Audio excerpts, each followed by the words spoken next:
Hi అండి, అందరికీ నమస్కారం. Welcome to our channel. ఈరోజు మీకు పాతకాలం నాటి ఒకటి స్వీట్ రెసిపీ చూపబోతున్నాను. ముందుగా 1 కేజీ సజ్జలను తీసుకొని లో ఫ్లేమ్లో చాలా జాగ్రత్తగా వేపుకోవాలండి. ఎందుకంటే ఇది హై ఫ్లేమ్లో పెట్టి మనం ఫ్రై చేసామనుకోండి మాడిపోతుంది. దీనిని లో ఫ్లేమ్లో నీట్గా మనము ఫ్రై చేసుకోవాలండి. ఎలాగంటే మన పాప్కార్న్స్కి యొక్క పాప్స్ ఎలా వస్తాయో ఆ విధంగా మనకి సజ్జలకు కూడా పాప్స్ వస్తాయి. కానీ అది స్లో మెథడ్లో చేసుకోవాలి. మనం వీడియోలో చూపిస్తున్నట్టుగా లో ఫ్లేమ్లో చేసుకొని ఫ్రై చేసుకోవాలండి. చూడండి, మీకు పాప్కార్న్ ఎలాగ వస్తుందో అదేవిధంగా సజ్జలతో కూడా పాప్స్ వస్తున్నాయి. ఇప్పుడు దీన్ని తీసుకొని పక్కన చల్లారబెట్టుకోవాలండి.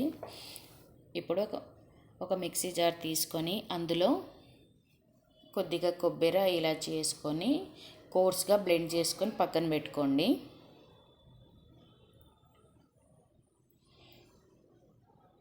ఇప్పుడు మనం చల్లారిన సజ్జలను కూడా మెత్తగా కాకుండా బరకగా పెట్టుకోండి. ఎందుకంటే మెత్తగా మనం చేసి పెడితే అది నోటికి అంటుకోబోతుంది. ఈ విధంగా బరక పెట్టుకోవాలి. ఇప్పుడు ఒక పాత్ర పెట్టుకొని 1 కేజీ సజ్జలకి 1/2 కేజీ బెల్లం వేసుకొని మనం బెల్లం మునిగేంతవరకు వాటర్ అండి, ఎక్కువ వాటర్ అవసరం లేదు వీటికి. చూపిస్తున్న విధంగానే ఏంటంటే బెల్లం మునిగేంతవరకు వాటర్ వేసేసుకొని కలబెట్టుకోవాలి.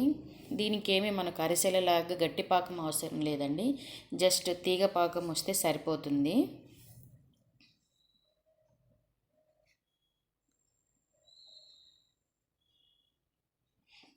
ఇప్పుడు ఇట్లా పొంగిన దానిని కొద్దిగా చల్లారబెట్టుకోనండి.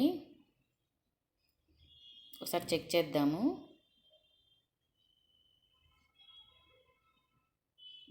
బెల్లం పూర్తిగా కరిగింది, నార్మల్ పాకం వచ్చిందండి. ఇప్పుడు మనం స్టవ్ ఆపేసి పక్కన పెట్టుకొని మనం ముందుగా పౌడర్ చేసి పెట్టుకున్నటువంటి కొబ్బరి పౌడర్ని కలుపుకోవాలి. ఆ తర్వాత మనం పౌడర్ చేసుకున్నటువంటి సజ్జపిండి పౌడర్ని కూడా ఉండలు లేకుండా నీట్గా కలుపుకోవాలండి. ఎందుకంటే వేడి మీద ఉంది కాబట్టి కొద్ది జాగ్రత్తగా కలుపుకోండి.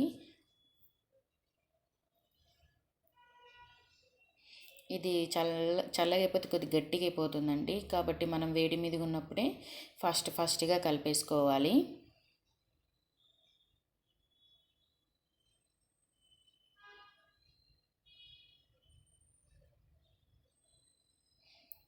ఈ విధంగా కలుపుకున్నటువంటి దానిని మనము నెయ్యి తీసుకొని చిన్న ఉండలుగా చేసుకుంటే మనకి ఎంతో టేస్టీగా ఉండేటువంటి సజ్జ లడ్డు అండి రెడీ అయిపోతుంది.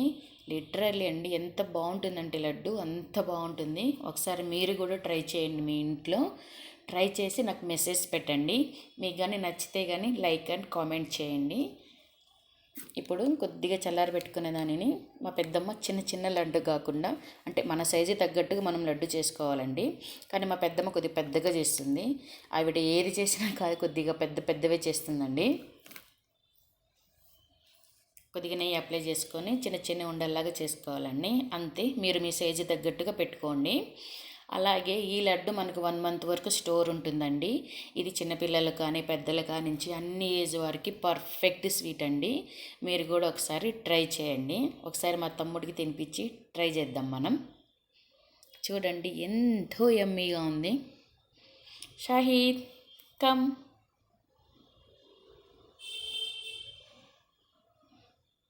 బాగుందంట.